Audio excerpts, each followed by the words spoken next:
The fire crackled in the stone hearth, casting long shadows across the weathered walls of the Brennan Ranch.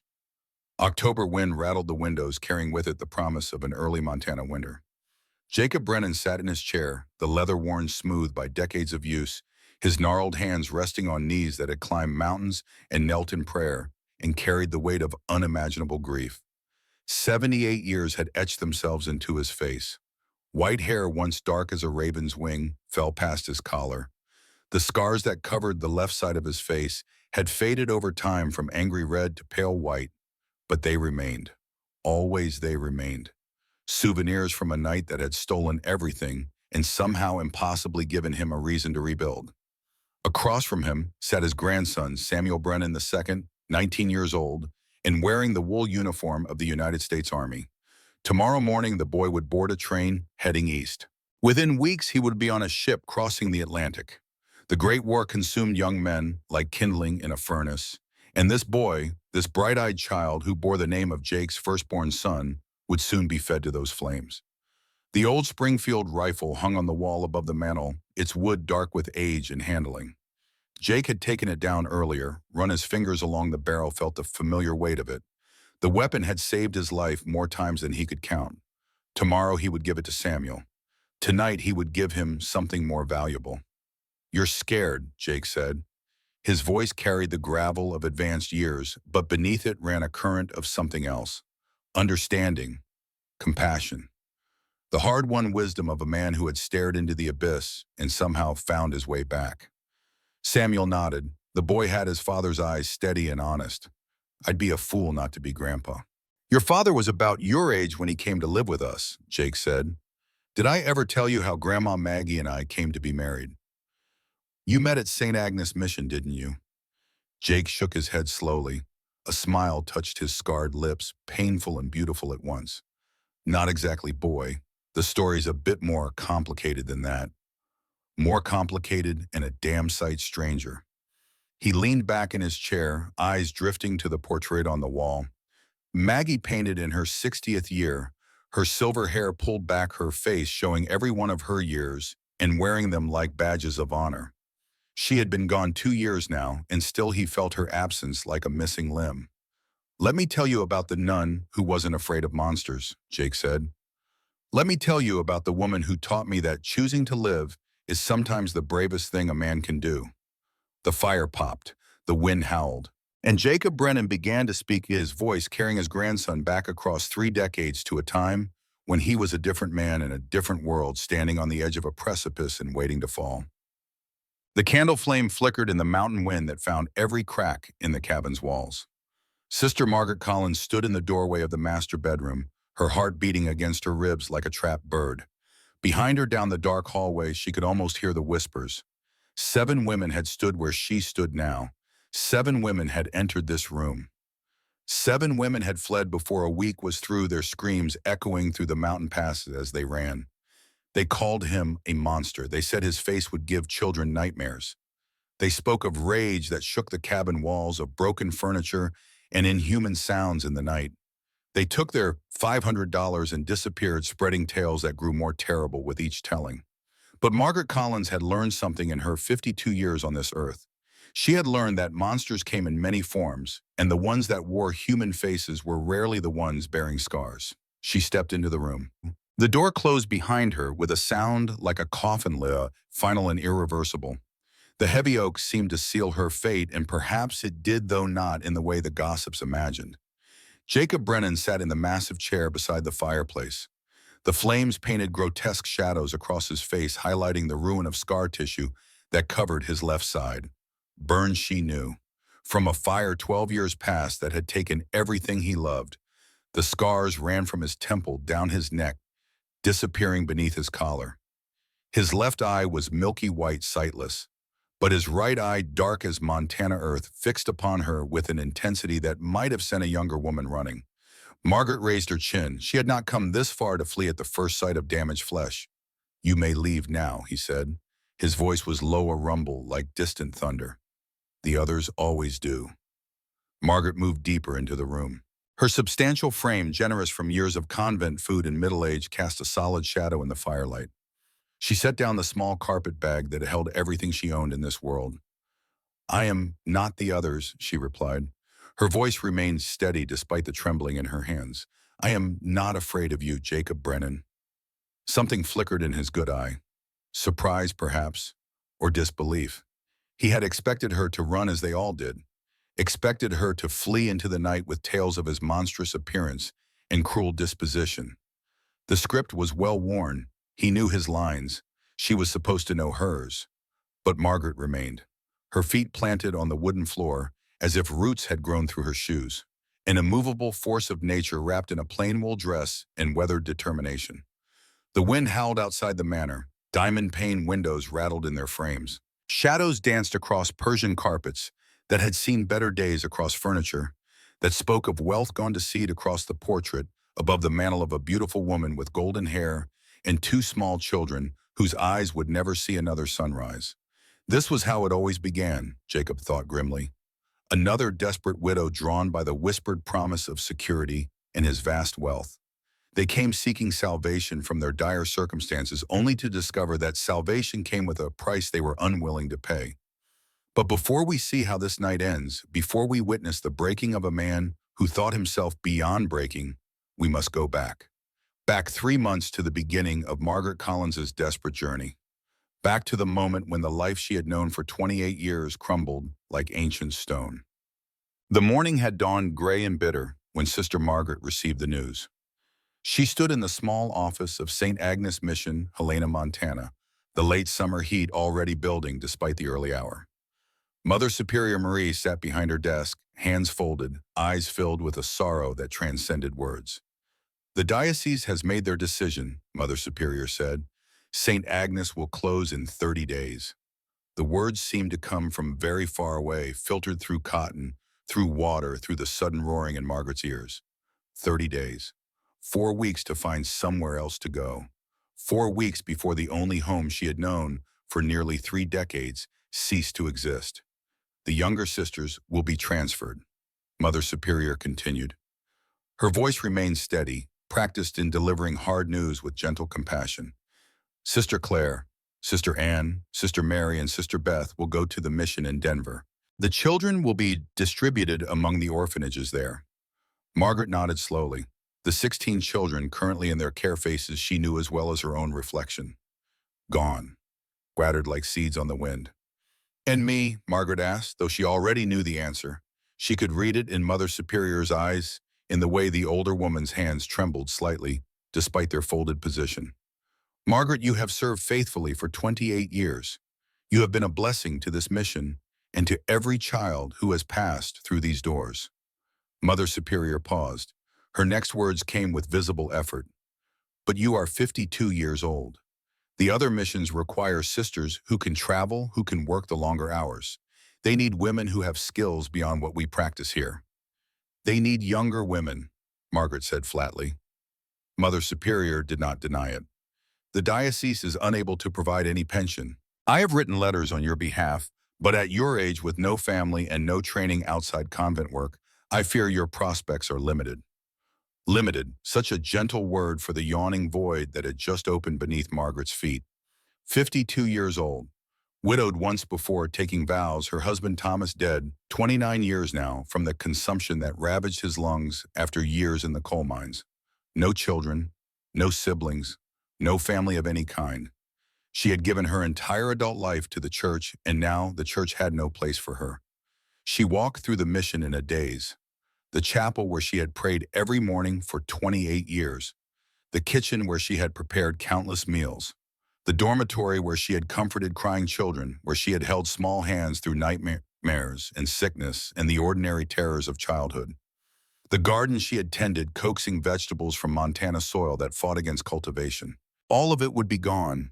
The building would be sold, the land repurposed, the children scattered, and Margaret Collins would be cast out into a world that had no use for aging nuns with calloused hands and graying hair. That evening she knelt in the chapel for what might be one of her last times. The familiar comfort of prayer eluded her. Instead of divine guidance, she found only questions. What was she to do? Where could she go? How did a woman her age with no money and no prospects survive in a world that valued youth and beauty and skills she did not possess? The workhouse loomed in her thoughts like a specter. That grim institution where the destitute went to die, slowly trading what remained of their dignity for a roof and a bowl of gruel. She had visited such places in her youth, had seen the hollow eyes and broken spirits. The thought of ending her days in such a place made her stomach twist. Death seemed preferable, quicker certainly, more merciful. But Margaret had never been one to take the easy path, and she would not start now. 3 days later, opportunity arrived in the unlikely form of Widow Patterson. Eleanor Patterson was a sturdy woman in her 60s who made her living transporting goods between the mountain settlements and Helena. She drove a wagon with the skill of someone half her age and possessed the kind of practical wisdom that came from decades of hard living. When she heard that St. Agnes was closing, she sought out Sister Margaret specifically. They met in the mission's small parlor. Margaret served weak tea, their supplies already dwindling, as the mission wound down its operations. Sister Eleanor said her weathered face creased with something that might have been concern or calculation or both. I heard about St. Agnes. I'm sorry. Thank you, Mrs. Patterson. What will you do? Margaret set down her teacup. I don't know yet. The Lord will provide, I'm sure. Eleanor snorted a sound of amused skepticism. The Lord helps those who help themselves, sister, which is why I came to you with a proposal. Margaret waited. I know a man, Eleanor continued, Jacob Brennan. He lives up in the mountains about 3 days' ride from here. He's looking for a wife. I'm a nun, Mrs. Patterson. You were a nun. Soon you'll just be Margaret Collins, 52 years old with no home and no income. Eleanor's bluntness would have been cruel if it weren't so accurate. And before you tell me you can't marry, remember that you were married before. You're a widow who took vows. The vows are ending. The widow remains. Margaret felt heat rise to her cheeks. Even if that were true, why would this Mr. Brennan want someone like me? I'm old. I'm plain. I have no dowry, no connections, nothing to offer. Eleanor leaned forward, her eyes gleaming with something Margaret couldn't quite identify. Jacob Brennan doesn't want a young beauty sister. He's tried that 7 times in the past 3 years, in fact. 7 wives. 7 women who agreed to marry him. Not a single one lasted longer than a week. Eleanor's voice dropped to a conspiratorial whisper. They say his face is so horribly scarred from a fire that women cannot bear to look at him. They say his temper is violent beyond description. Some whisper that he practices dark arts in his cabin, that he communes with demons. Margaret felt a chill, despite the summer heat. And you think I should marry this man? I think you should consider it, because every woman who leaves receives $500. That's more money than you'd earn in 5 years as a seamstress or a laundress or any other work you might find. It's enough to buy a small house to live modestly for the rest of your days. $500. Margaret's mind raced with the possibilities. Security, independence, freedom from the workhouse. All she had to do was endure 1 week in the company of a scarred recluse. What happens to these women? Margaret asked. After they leave, they take their money and start new lives. Several have opened boarding houses. One bought a small farm. They're compensated well for their trouble. Their trouble, Margaret repeated. The euphemism hung in the air between them. I won't lie to you, sister. Jacob Brennan is not an easy man. The cabin is isolated. The winters are brutal. And the man himself, well, he's been touched by tragedy in ways that would break most people. His first wife and children died in a fire. The same fire that scarred him. How did it happen? Eleanor shook her head. That's his story to tell if he chooses. What I can tell you is that he's wealthy. Fur trapping made him rich, and he invests wisely. He owns land, has money in banks. He's offering marriage room and board, and if you leave, a substantial settlement. And if I stay, no one has ever stayed, sister. No one has lasted longer than 7 days. Margaret sat in silence, weighing her options. Stay in Helena with no prospects, facing slow destitution and eventual degradation in the workhouse. Or travel into the mountains to marry a scarred stranger, endure whatever torments drove 7 women away, and claim enough money to secure her future. The choice, when stripped of sentimentality and false hope, was remarkably simple. How would I contact him? Margaret asked. Eleanor's face split into a gap-toothed grin. I thought you might ask. I'm heading up that way next week with supplies. I could take you along, make the introduction. I would need to think about it, pray about it. You do that, sister. But don't think too long. You've got less than 4 weeks before you're out on the street. After Eleanor left, Margaret returned to the chapel. She knelt before the altar, hands clasped, in search for divine guidance. But the only voice she heard was her own, practical and unflinching. What did she have to lose? Her dignity. That would be lost anyway, scrubbing floors or taking in laundry or begging for scraps. Her safety, the streets of Helena, held dangers far worse than an isolated cabin. Her soul. Surely God would understand a widow remarrying out of necessity. 7 days. She only needed to endure 7 days. 7 days of discomfort, of fear, perhaps of whatever strange horrors drove other women away. And then freedom. Then security. Then the rest of her life, however many years remained, lived on her own terms. Sister Margaret Collins, who had spent 28 years in service to God and others, made a decision. For once in her life, she would choose herself. She would choose survival. She would choose the only path that didn't lead to slow death in the workhouse. She would marry Jacob Brennan. The journey to Brennan's cabin took 3 days by wagon through the Rocky Mountains. Margaret sat beside Eleanor, her few possessions packed in a single carpet bag. The landscape transformed as they climbed higher into the mountains. Pine forests grew thick and dark. Streams ran cold and clear.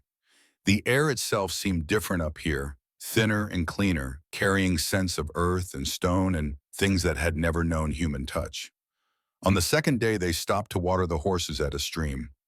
Margaret stood stretching her legs, looking up at peaks that scraped the sky and felt suddenly very small. "You having second thoughts?" Eleanor asked. "Every thought is a second thought at this point," Margaret admitted. Eleanor chuckled. "That's honest, at least. But let me tell you something about Jacob Brennan, something I haven't told the others." Margaret turned to face her. "I've been hauling supplies to that cabin for 16 years, Eleanor said. "I knew Jacob before the fire. I knew Sarah, his wife.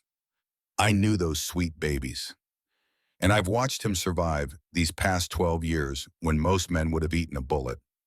You're saying he's a good man. I'm saying he's a broken man. There's a difference. Good men don't always survive tragedy intact. But I'll tell you this, every woman who left his cabin did so safely. Every woman received exactly what was promised. And every woman was offered the choice to stay or go with no pressure, either way. Then why did they leave?" Eleanor was quiet for a long moment, watching the water rush over stones. "Because it's easier to run from pain than to sit with it. Because Jacob Brennan wears his suffering on his face, and most people can't bear to look at suffering that honest." "What makes you think I'm different?" "Because you've spent 28 years holding dying children. You've looked suffering in the face and didn't flinch. That's worth more than beauty or youth or any of the things those other women had." They reached the cabin on the evening of the third day. The structure sat on a high plateau overlooking a vast valley. Built from massive logs, it rose 2 stories with a watchtower that spoke of old fears of Indian raids. Smoke curled from the stone chimney. Light glowed in the windows. It looked, Margaret thought, exactly like what it was. A fortress, a place built to keep the world out and loneliness in. A man emerged from the cabin as the wagon approached. He was tall, broad-shouldered, with skin the color of rich earth. His clothes were simple but well-maintained. When he spoke, his voice carried the measured cadence of someone who chose words carefully. "Mrs. Patterson," he said, nodding to Eleanor. His eyes, sharp and intelligent, turned to Margaret. "Sister Collins, I presume. I'm Thomas Wright. Mr. Brennan is expecting you." Thomas helped Margaret down from the wagon with a gentleness that surprised her. Eleanor handed down the carpet bag, then climbed back onto the wagon seat. "You sure about this, sister?" Eleanor asked one final time. Margaret looked up at the cabin, at the warm light in the windows, at the vast wilderness, stretching in every direction. Behind her lay Helena in homelessness, in slow degradation. Ahead lay the unknown, with all its terrors and possibilities. "I'm sure," she said, and discovered she meant it. Eleanor nodded. "I'll be back in a month with supplies. If you need to leave before then, Thomas knows how to send word." The wagon rolled away. Margaret stood watching until it disappeared into the gathering dusk, watching her last connection to the familiar world vanish into the wilderness. This way, ma'am, Thomas said. His voice was kind. I'll show you inside. The cabin's interior surprised her. Clean, well-maintained, furnished with sturdy pieces that spoke of craftsmanship and care. A massive stone fireplace dominated the main room. Thick rugs covered the wooden floors. Books lined shelves built into the walls. And above the mantel hung a portrait that made Margaret's breath catch. A family. The man was handsome, perhaps 40, with a strong jaw and clear eyes. No scars marred his face in this painted past. Beside him stood a woman of remarkable beauty, golden hair piled atop her head, gentle eyes that seemed to look directly at Margaret with something like pity. Between them, two children. A boy of perhaps 8, serious and steady, a girl of 5 or 6 captured mid-laugh. That's the master's first family, Thomas said quietly. Sarah, Samuel, and Emma. The fire took them January of '66, 12 years ago this coming winter. How did it happen? That's Mr. Brennan's story to tell, ma'am, if he chooses. Thomas picked up her carpet bag. I'll show you to your room. You can settle in before meeting the master. My room, not the master bedroom. Something flickered across Thomas's face. The master bedroom is where the marriage will be well tested, ma'am. But for now, you have the blue room. He led her upstairs to a comfortable chamber with a 4-poster bed and a window overlooking the valley. Simple furnishings, clean linens, a fire already laid in the small hearth. Dinner is at 6, Thomas said. I'll call you when it's ready. Mr. Brennan wishes to meet you then. After Thomas left, Margaret sat on the edge of the bed, her hands folded in her lap. The room was more comfortable than her cell at St. Agnes had been. The bed softer, the air warmer. In purely physical terms, she had already improved her circumstances. But as the sun set and shadows lengthened across the floor, as the mountain wind began its nightly song around the cabin's corners, Margaret felt the weight of her decisions settle upon her shoulders like a yoke. She had come here seeking security, but sitting alone in this stranger's house, in this fortress in the wilderness, she wondered if any amount of money could compensate for what the next 7 days might cost her. Outside, a wolf howled in the distance. The sound seemed to echo through the valley, lonely and haunting. Margaret crossed to the window and looked out at the darkening wilderness. Somewhere in this cabin, Jacob Brennan waited. Somewhere in these mountains, her fate was being written. She touched the glass, felt its cold against her palm, and whispered a prayer. Not for deliverance, not for salvation, simply for the strength to endure whatever came next. Tomorrow she would meet the monster. Tomorrow the bargain would begin. Tomorrow the real test would start. But tonight, for one more night, she was simply Margaret Collins, a woman alone in the wilderness, standing at the threshold of a transformation she could not yet imagine. The wolf howled again.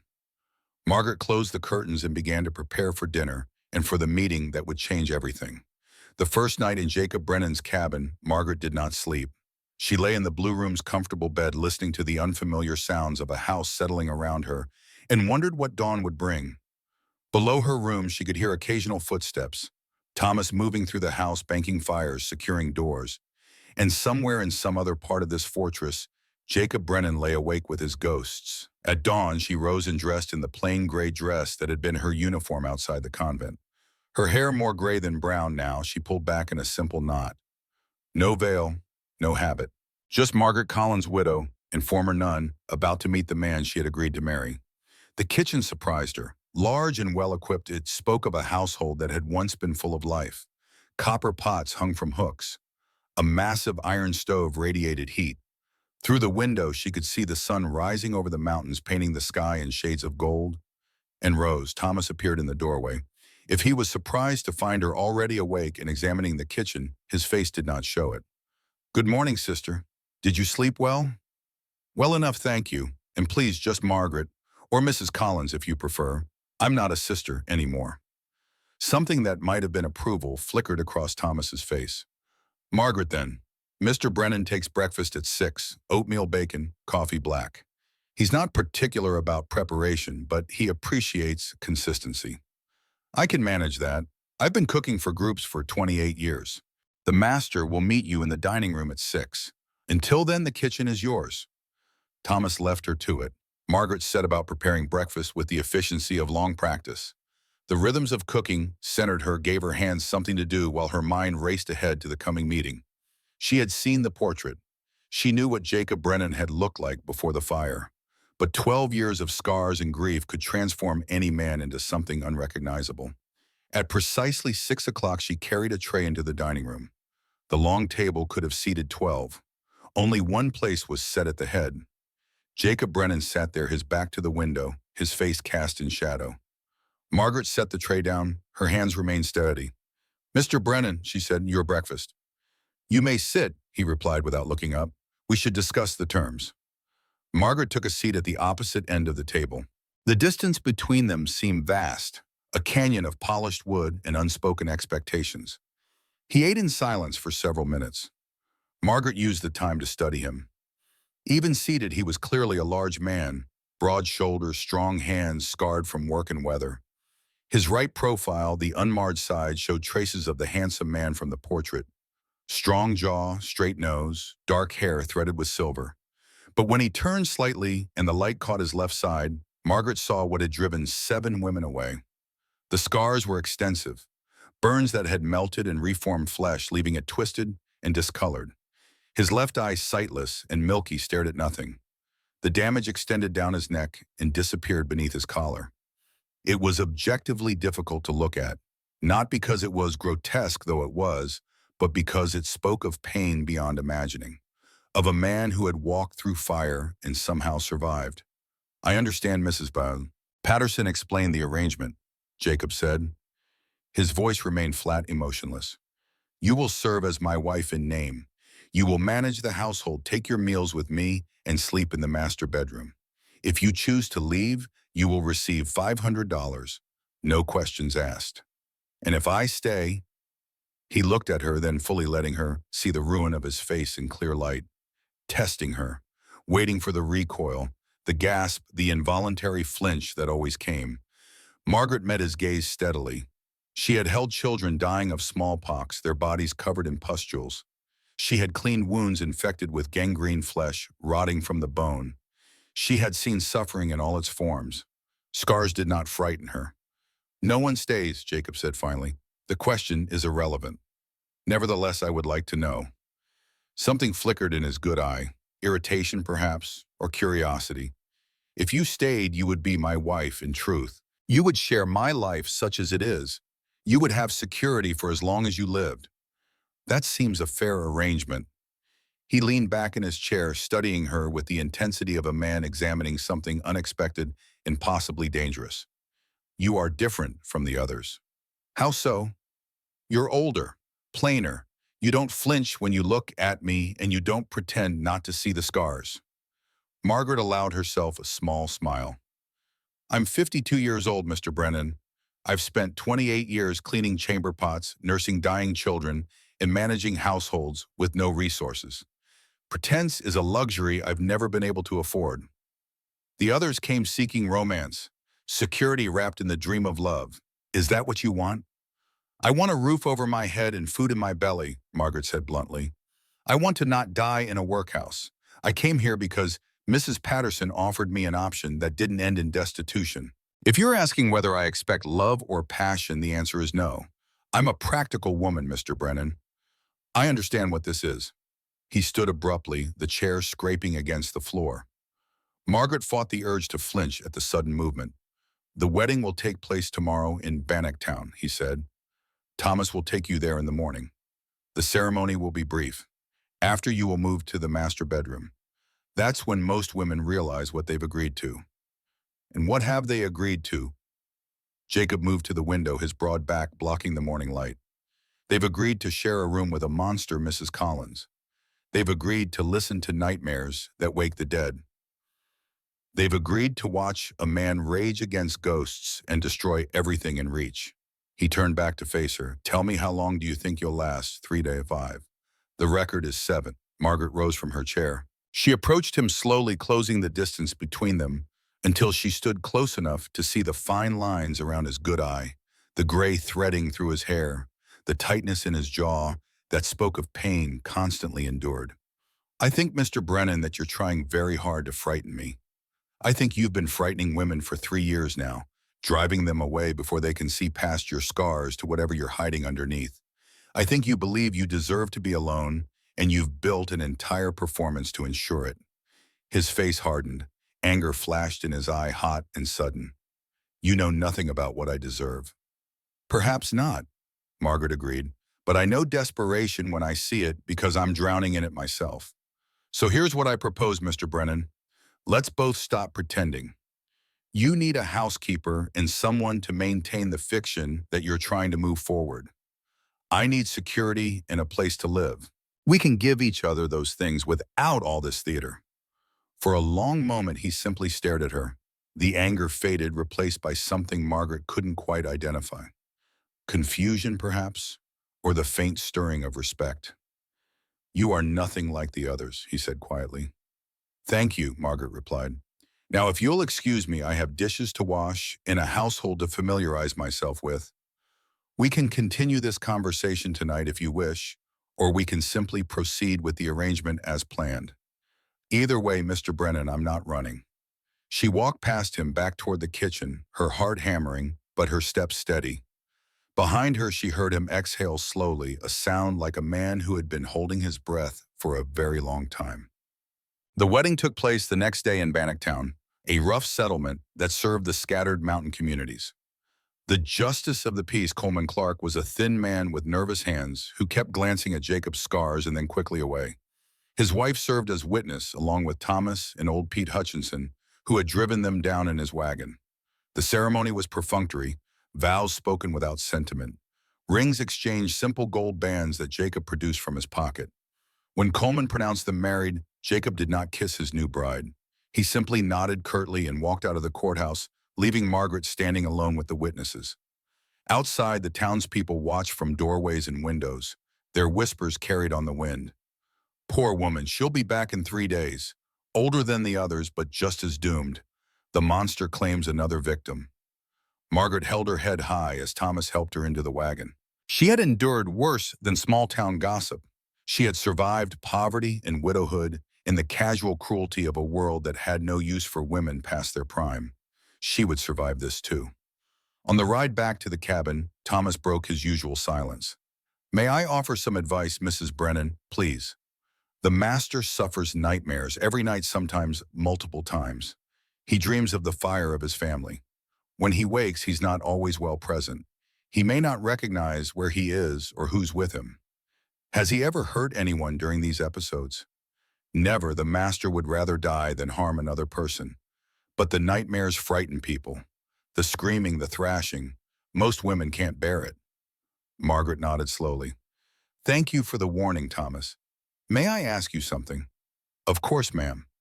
Why do you stay? You're clearly educated, capable. You could find employment anywhere. Why remain here with a man the world calls a monster? Thomas was quiet for a long moment, his eyes on the road ahead. When he spoke, his voice carried the weight of old debts and older loyalties. I was born a slave in Mississippi, ma'am. Ran away in '63, made it as far as Montana before the cold and hunger nearly killed me. Mr. Brennan found me half frozen in a snowbank. He could have turned me in, collected the reward.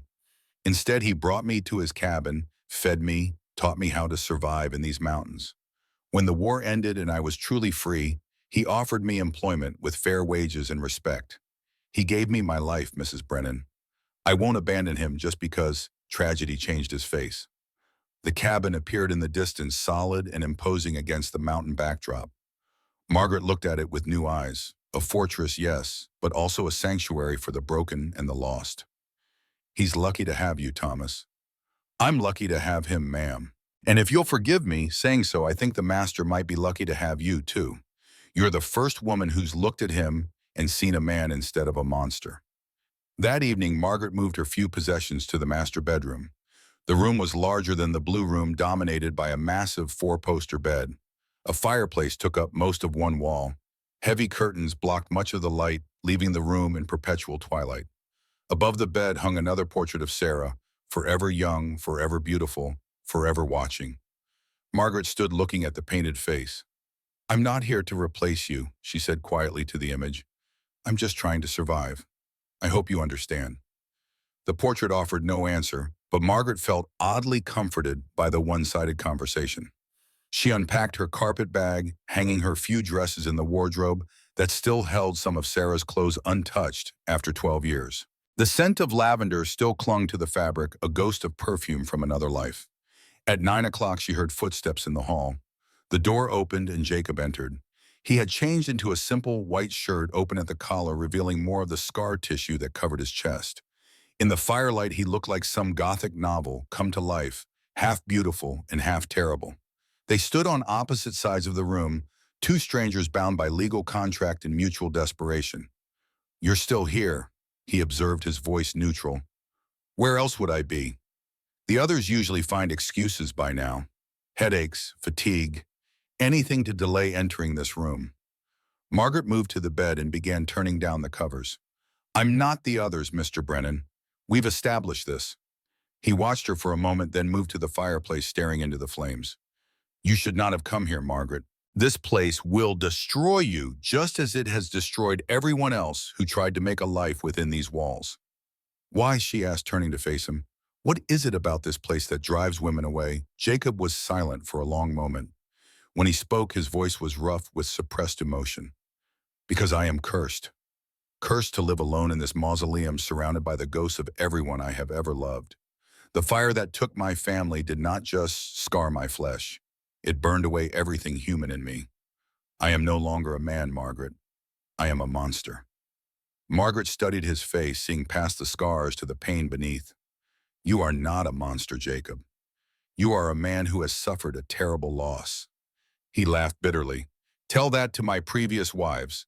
Tell that to the servants who crossed themselves when they passed me in the hall." "The servants," Margaret frowned. "Thomas is the only servant I've seen. Because the others left years ago, they could not bear to work for me." Margaret took a step closer to him. "Children run from things they don't understand. Your wives left because they were looking for something you could not give them. And what was that?" "Love," Margaret said simply. "Romance, the fairy tale of marriage that young women are taught to expect. But I am not a young woman, Jacob. I am old enough to know that fairy tales do not exist. I came here for security, and you are providing that. I have no complaints." Jacob stared at her as if she had spoken in a foreign language. Then, without warning, he swept his arm across the mantelpiece, sending an ornate clock and several candlesticks crashing to the floor. The sound was deafening in the quiet room, glass and metal clanging against wood. "This is what I am," he roared, his face contorted with rage that seemed to come from somewhere deep and dark. "This is what you have married, a man who destroys everything he touches." Margaret looked at the broken pieces scattered across the floor, then back at Jacob's tortured face. She had seen this before she realized. Grief masquerading as anger, pain lashing out because it had nowhere else to go. Slowly, deliberately, she knelt and began picking up the pieces of the broken clock. "What are you doing?" he asked, his voice hoarse. "Cleaning up the mess," Margaret replied without looking up. "Unless you prefer to leave broken glass on the floor for someone to step on." "You are not afraid." Margaret looked up at him from her position on the floor, pieces of broken clock in her hands. "Of broken glass, hardly. Of me," he clarified, his voice dropping to barely above a whisper.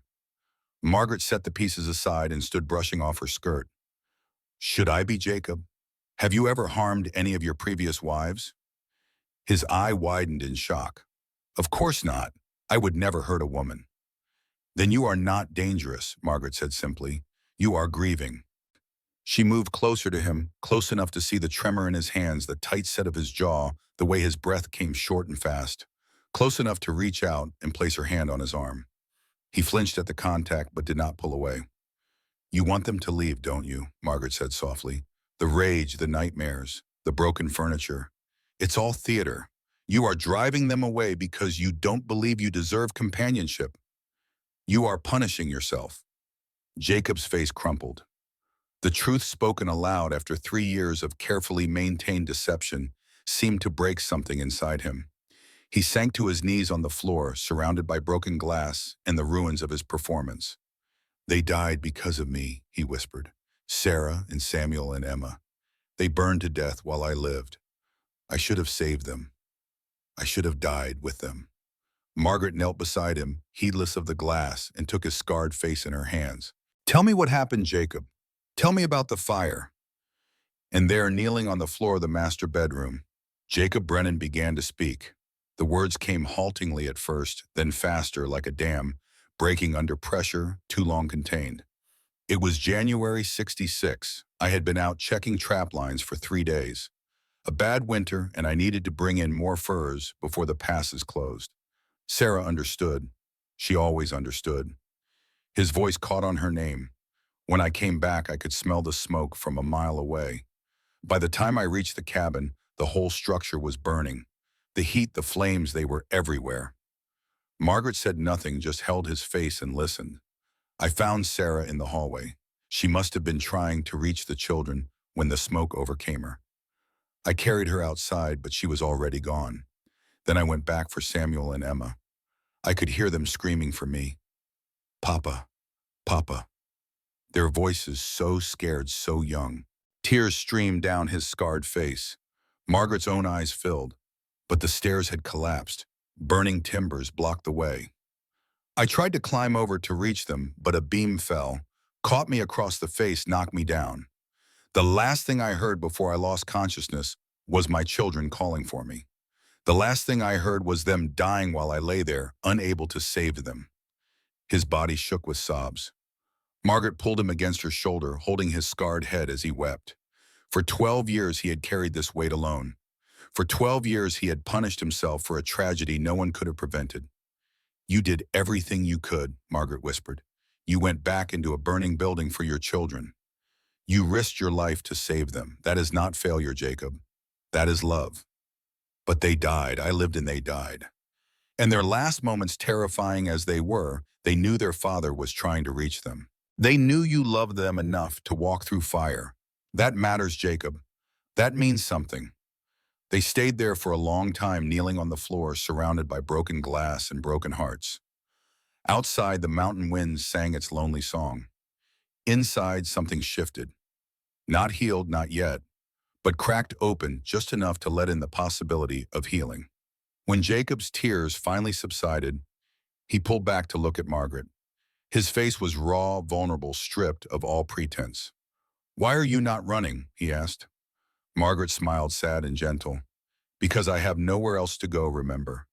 Because I am too old and too tired to be frightened by ghosts. Because I recognize pain when I see it, and I know the difference between a monster and a man who is drowning in grief." Something passed between them, then unspoken but profound. A recognition, a connection. Two people who had lost everything sitting in the ruins of their old lives and considering the possibility that maybe, just maybe, they could build something new. "I do not know how to stop punishing myself," Jacob said quietly.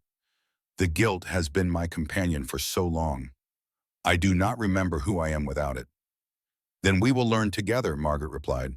"We will learn how to live with purpose instead of guilt, how to find meaning in helping others instead of destroying ourselves."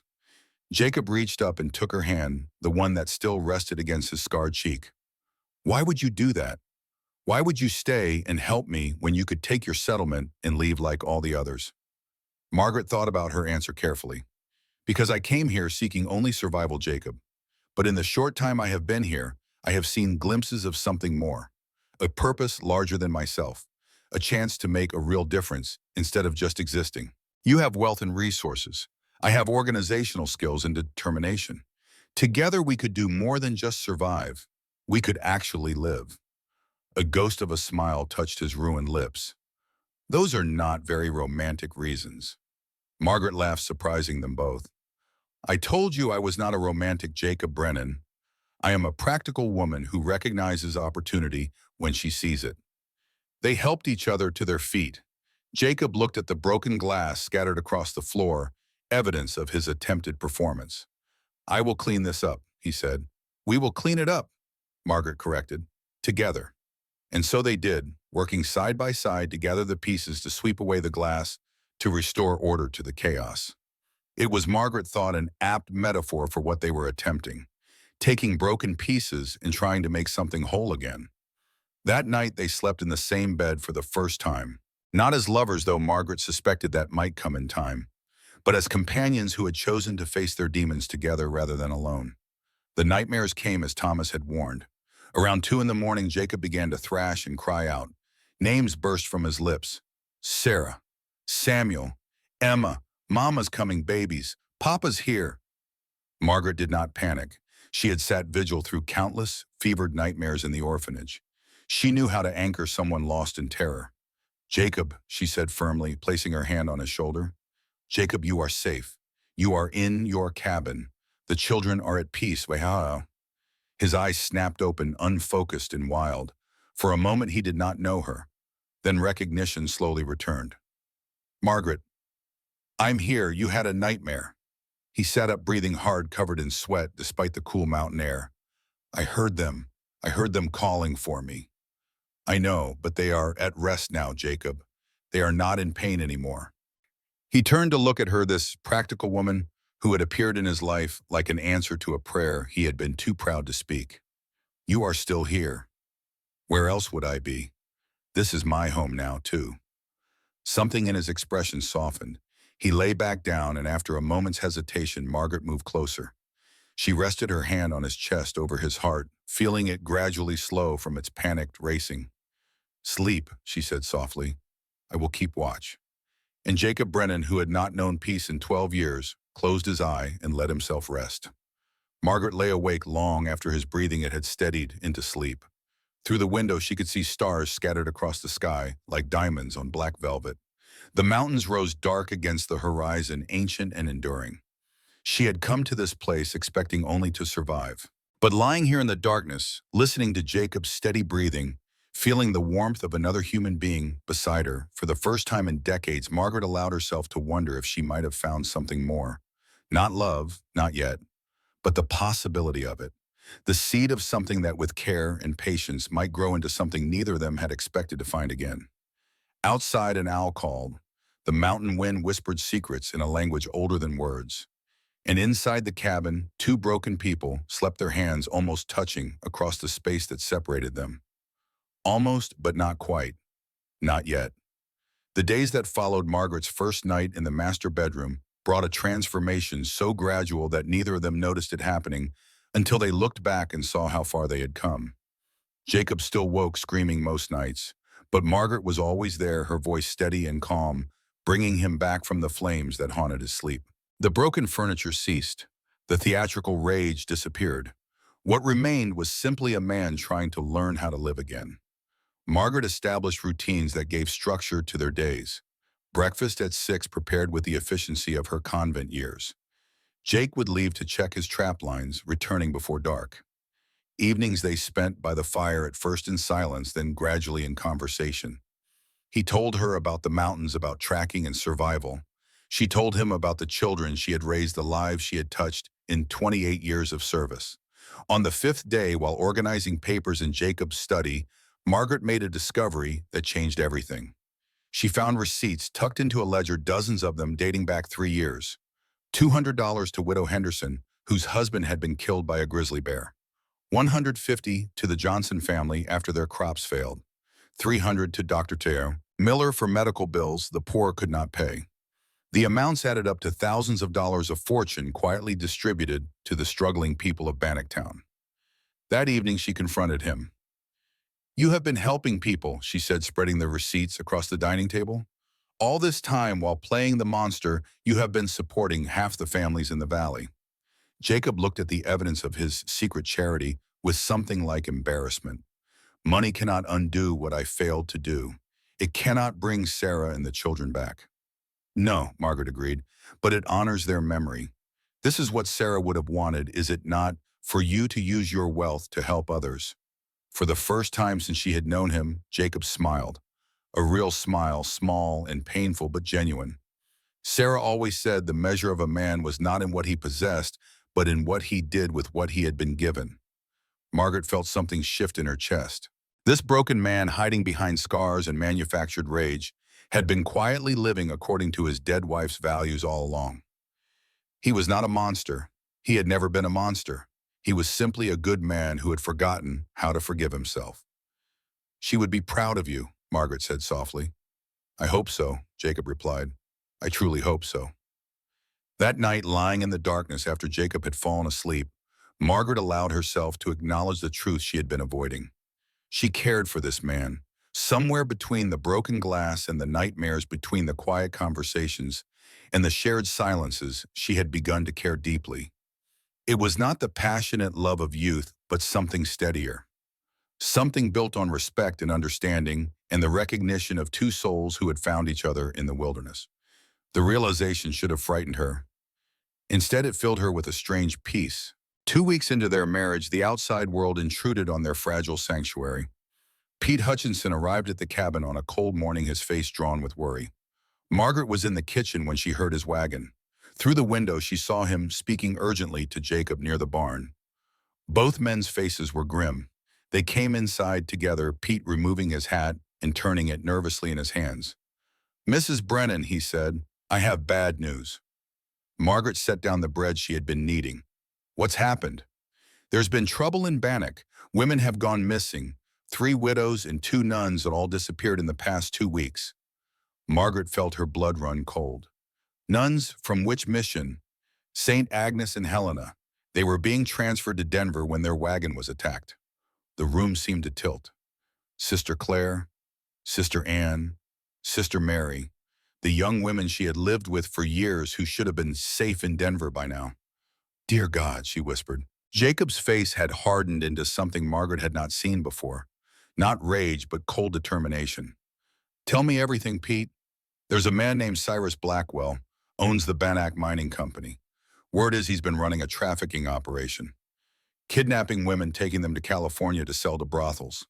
Sheriff Morrison is in his pocket, won't do nothing about it." "Where is he keeping them?" "Rumor says Rattlesnake Canyon, about 40 miles south, old mining camp. But Jake, it's guarded. Blackwell has a dozen men working for him. You can't just ride in there." Jacob was already moving toward the gun cabinet. He took down the Sharps rifle, began gathering ammunition. "I can, and I will." "Jacob, no," Margaret said, as her voice sharp with fear. "It's too dangerous." He turned to face her, and she saw in his expression something she had not fully recognized before. Beneath the scars and the grief lived a man of action, a protector, someone who would walk through fire for those who could not save themselves. "Those are your sisters, Margaret. Women you lived with, cared for. I cannot sit here knowing they are suffering while I do nothing." "Then I am going with you." "Absolutely not. It is too dangerous." Margaret crossed her arms. "Those women will be terrified. They will not trust strange men coming to rescue them. They need to see me to know this is real." "I am going." They stared at each other across the kitchen, wills clashing. Finally, Thomas spoke from the doorway. "She's right, Mr. Brennan. The sisters will need a familiar face, and Mrs. Brennan is more capable than you give her credit for." Jacob looked at Margaret, really looked at her, and seemed to see something he had missed before. Strength, determination, a steel core wrapped in practical sensibility. "Very well," he said, "but you follow my lead. If I say run, you run." "Understood." "Understood." They spent the rest of the day preparing. Thomas, it turned out, had fought as a scout during the war. He knew tactics, strategy, how to move unseen through hostile territory. Together they planned their approach. That evening, as Margaret packed supplies, Jacob came to her. "I need to teach you something," he said, holding a revolver. "I pray you will not need it, but I would be a fool to take you into danger unarmed." He showed her how to hold the weapon, how to aim, how to squeeze the trigger instead of pulling. Margaret's hands trembled as she handled the gun. 28 years of vows of choosing peace over violence, and now she held an instrument of death. "I swore I would never use violence," she said quietly. Jacob placed his hands over hers, steadying them. "Violence to protect the innocent is not the same as violence to harm. God understands the difference, Margaret. I have to believe that, or my whole life means nothing." They left before dawn, 3 riders moving through the mountain darkness. The journey to Rattlesnake Canyon took 2 days. They traveled in silence, conserving energy, each lost in their own thoughts. On the second night, camped beneath a canopy of stars, Jacob finally spoke the words that had been building between them. "I am glad you stayed," he said quietly. Margaret looked at him across the fire. "So am I. When this is over, when we return home, I want you to know something. What we have, this arrangement, it has become more than survival for me. You have shown me that living and merely existing are not the same thing. You have given me a reason to choose living." Jacob, Margaret began, but he held up his hand. I am not saying this well. What I mean is I care for you, Margaret. Not the way I love Sarah, that was a different life, a different man. But I care for you in a way that feels real and solid and right. And I wanted you to know that before we ride into whatever hell awaits us tomorrow. Margaret's eyes filled with tears. I care for you too. More than I expected to. More than I thought I was capable of anymore. They did not kiss. The moment felt too fragile, too precious for physical expression. But they sat closer together, their shoulders touching, and watched the fire burn down to embers while the stars wheeled overhead. Rattlesnake Canyon revealed itself at dusk on the third day. The old mining camp sat in a narrow valley, wooden buildings, weathered by years of abandonment. Smoke rose from the main structure. Guards patrolled the perimeter, rough men with rifles, in the casual brutality of those who had long since stopped seeing others as human. They waited until full dark. Thomas circled around to the east, his dark skin making him nearly invisible in the shadows. The plan was simple. Thomas would create a distraction. Jacob would eliminate the guards with his rifle. Margaret would slip in and free the captives. What could go wrong, Margaret thought grimly, with a plan that required perfect execution and enormous luck. The distraction came at midnight. A fire in the eastern brush, bright and alarming. Two guards ran to investigate. Jacob's rifle cracked twice the sound echoing off canyon walls. Two more guards fell before they understood they were under attack. Margaret ran, her legs unused to such exertion protested. Her lungs burned, but fear for her sisters drove her forward. She reached the main building's back door, found it locked, and used a rock to smash the window. Glass cut her hand, but she barely noticed. Inside, the darkness was absolute. She fumbled for the candle and matches she had brought, managed to light it with shaking hands. The flickering light revealed a nightmare. 5 women chained to a wall. Sister Claire, her habit torn and filthy.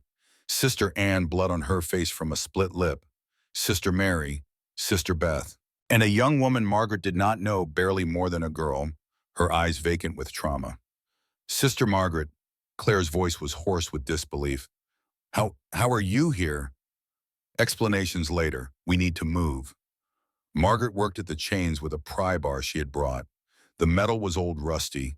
It took precious minutes to break the first lock, then the second. The women stumbled to their feet, weak from days of captivity and poor food. Can you walk?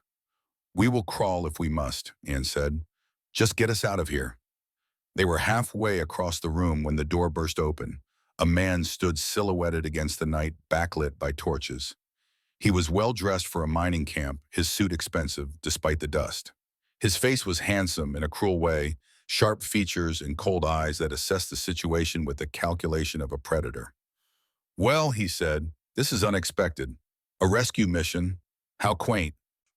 Let them go, Margaret said, trying to keep her voice steady. The man laughed. I don't think so. These women are worth $2,000 in San Francisco. You, however, might fetch even more. Older women have their own market. He stepped into the room and Margaret saw the pistol in his hand. Behind him, more men appeared. The rescue had failed. They were trapped. Then gunfire erupted outside. Not the controlled shots of Jacob's rifle, but a full firefight. Shouts, screams, chaos. The man's attention shifted for just a moment. Margaret acted without thought. The revolver Jacob had given her was in her pocket. Her hand closed around it, drew it out, aimed at the man's center mass exactly as she had been taught. Sister, put that down before you hurt yourself, the man said, smiling. I am not a sister anymore, Margaret replied, and I know exactly how to use this. The gun felt impossibly heavy. Her finger tightened on the trigger. Every vow she had ever taken screamed against this action. But the terrified faces of her sisters, the young girl who had suffered God knew what torments, the knowledge that this man would sell them into lives of unimaginable horror, all of it crystallized into a single moment of terrible clarity. She pulled the trigger. The recoil knocked her backwards. The noise was deafening in the confined space. The bullet took the man in the shoulder, spinning him around. He dropped his pistol, clutched his wound, stared at her in shock.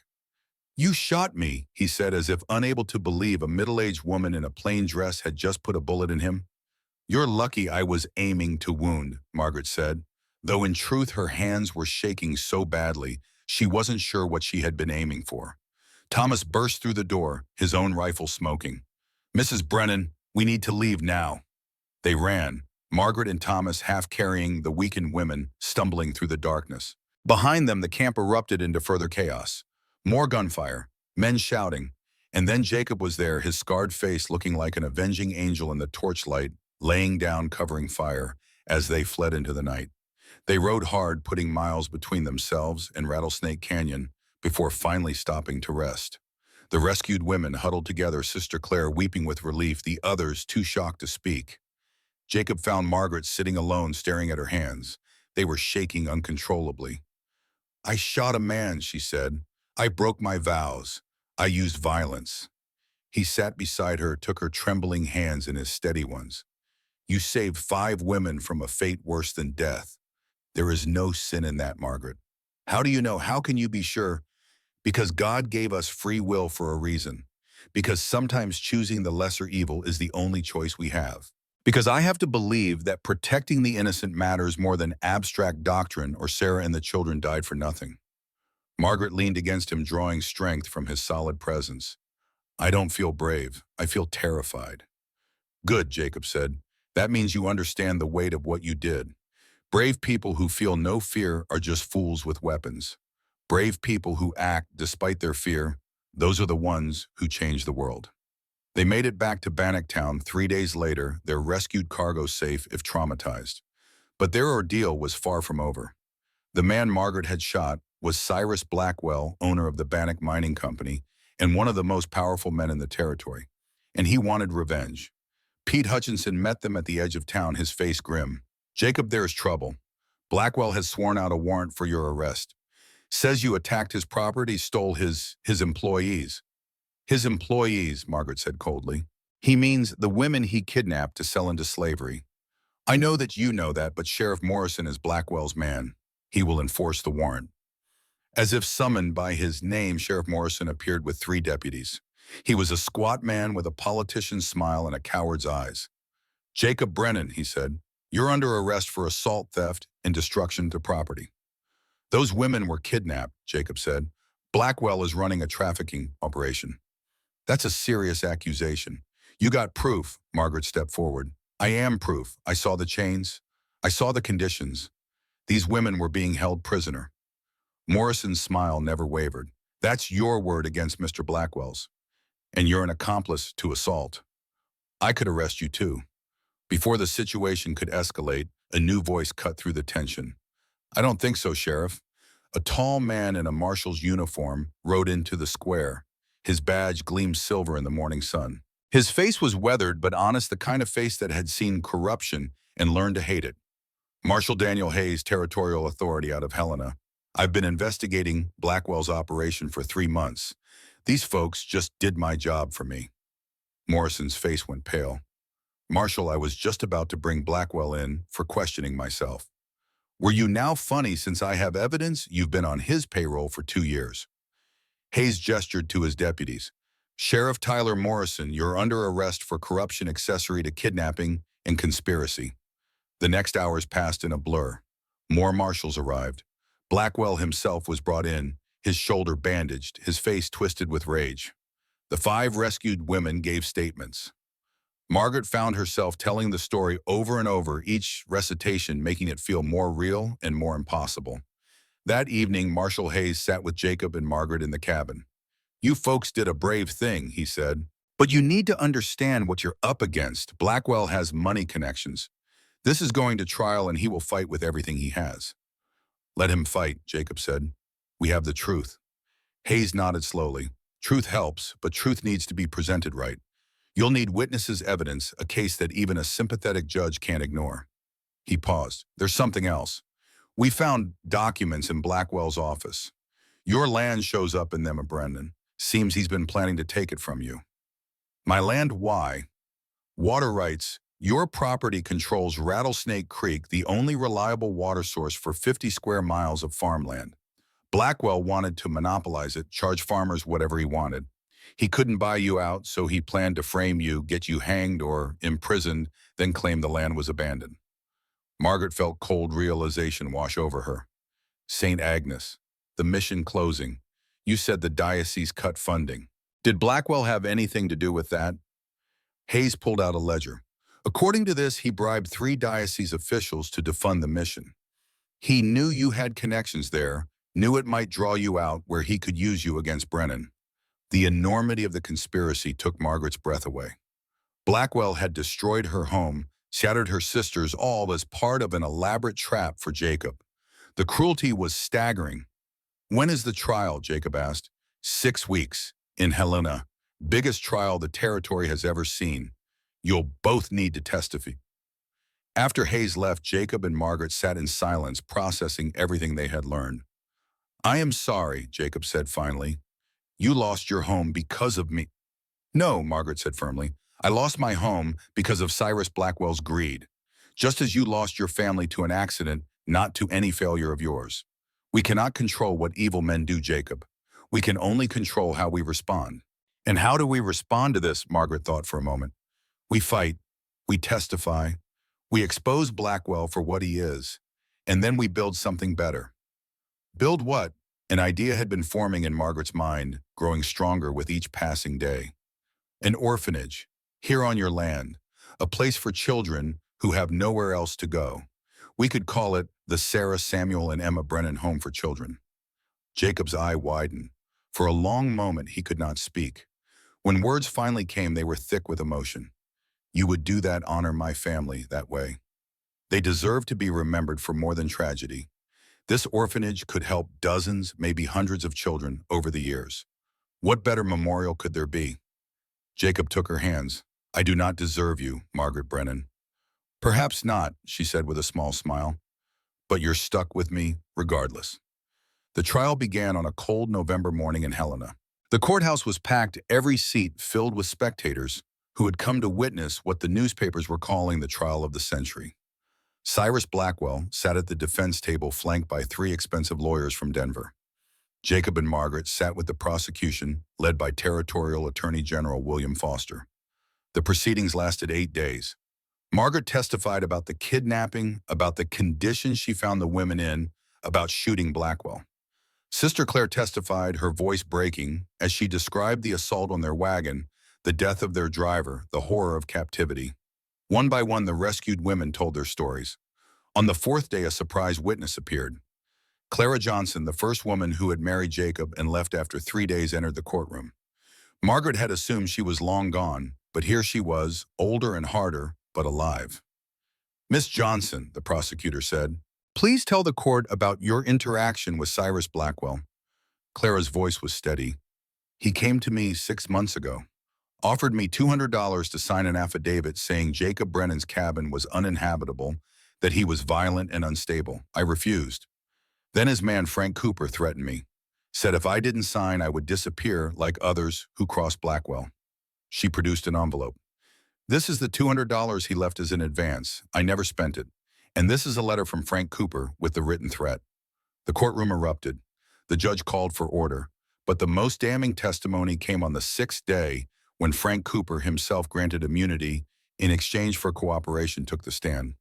I'll tell you everything, he said, his voice flat. Cyrus Blackwell ordered me to kidnap women, 23 in total over the past 3 years. We took them to California, sold them to brothels. Blackwell cleared $46,000. Gasps filled the courtroom.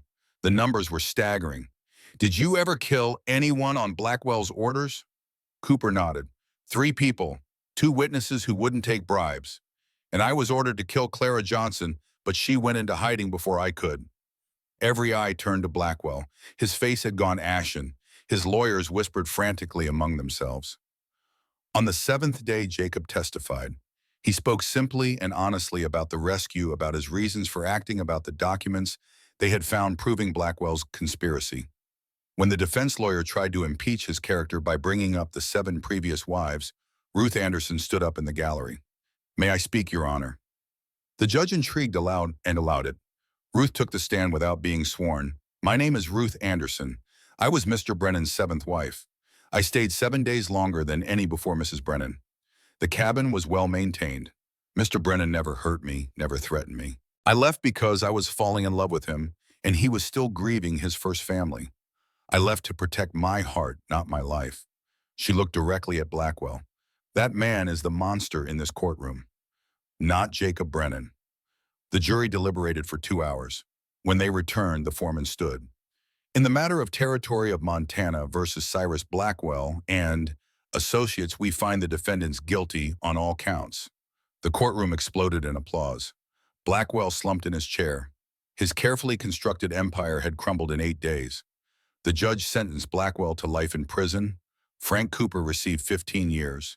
Sheriff Morrison got 10. The accomplices received sentences ranging from 5 to 8 years. But before concluding, the judge made an additional statement.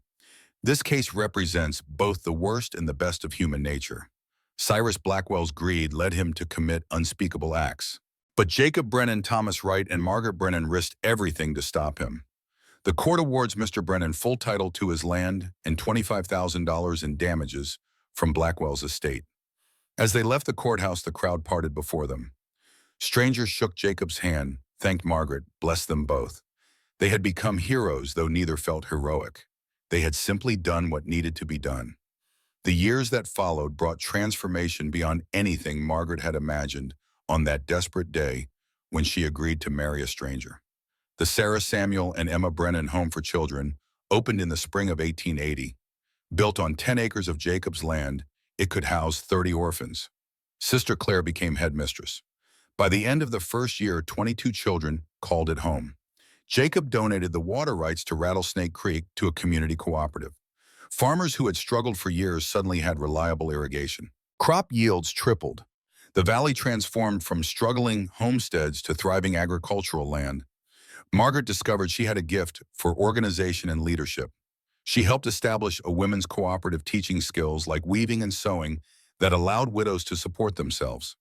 Within 3 years, 40 women had steady income from their work. Jacob found purpose in teaching. Young men came to learn survival skills trapping hunting.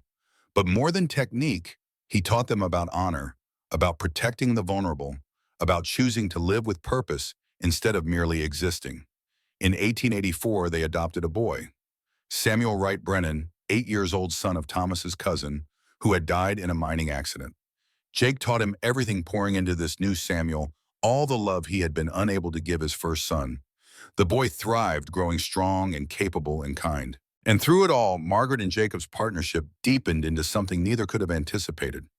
Not the passionate love of youth, but something steadier and more enduring. They were partners in every sense, building a legacy that would outlast them both.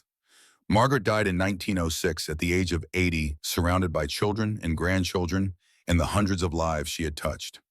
Jacob grieved but did not break. He had learned finally that loving someone did not mean forgetting those who came before. The heart did not divide, it multiplied. And that old Jacob said to his grandson, his voice rough with age and memory, "Is how your grandmother saved me." Samuel sat in silence, processing the story he had just heard. Outside the ranch house, dawn was breaking over the Montana mountains. In a few hours, he would board a train heading east toward a war that would test him in ways he could not imagine. "She was remarkable," Samuel said finally. "She was," Jacob agreed. "But the remarkable thing, the thing I need you to understand before you go, is that she was also ordinary. She was scared and desperate and broken when she came here. What made her remarkable was that she chose to act despite her fear. She chose to stay when others ran. She chose to build instead of retreat." Jacob stood slowly, age making his movements stiff. He crossed to the mantel and took down the old Sharps rifle that had hung there for 30 years. "This rifle saved my life more times than I can count," he said, holding it out to Samuel. "It killed bad men and fed my family. Now it's yours." Samuel took the weapon reverently. "Grandpa, I can't. This is your rifle." "It was my rifle. Now it's yours. When you're in France, when you're scared and far from home, remember what this rifle represents. It represents standing up for those who can't protect themselves. It represents choosing action over fear. It represents everything our family has built from tragedy and loss." The old man's scarred hands gripped his grandson's shoulders. "You'll see terrible things, Samuel. You'll be scared. But remember that courage is not the absence of fear. It's doing what's right despite the fear. Your grandmother taught me that.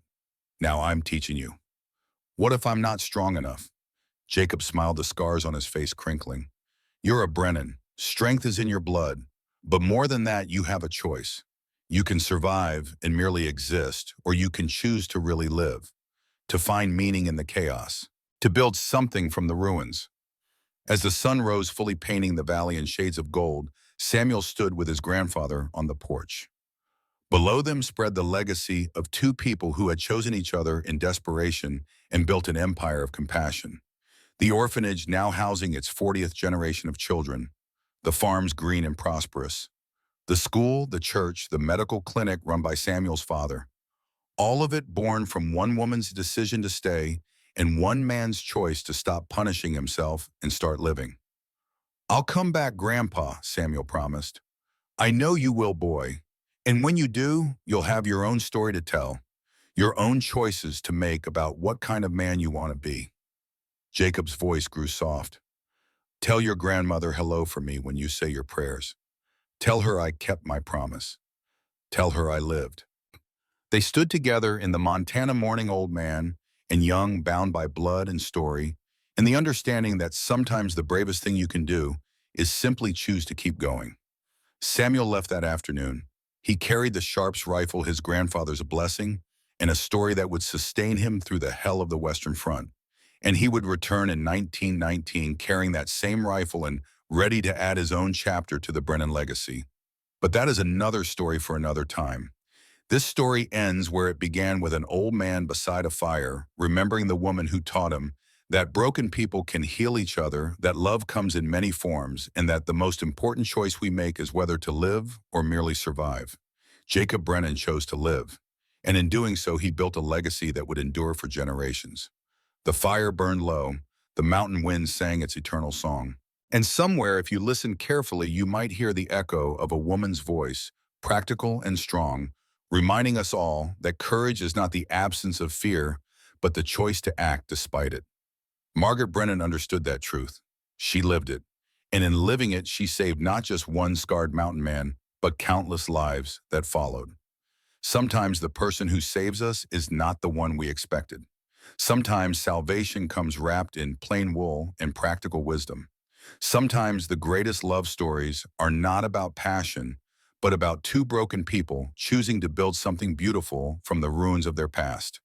And sometimes, just sometimes, the nun, who was not afraid of monsters, finds that the real miracle was not in taming the beast, but in helping him remember he was always human underneath.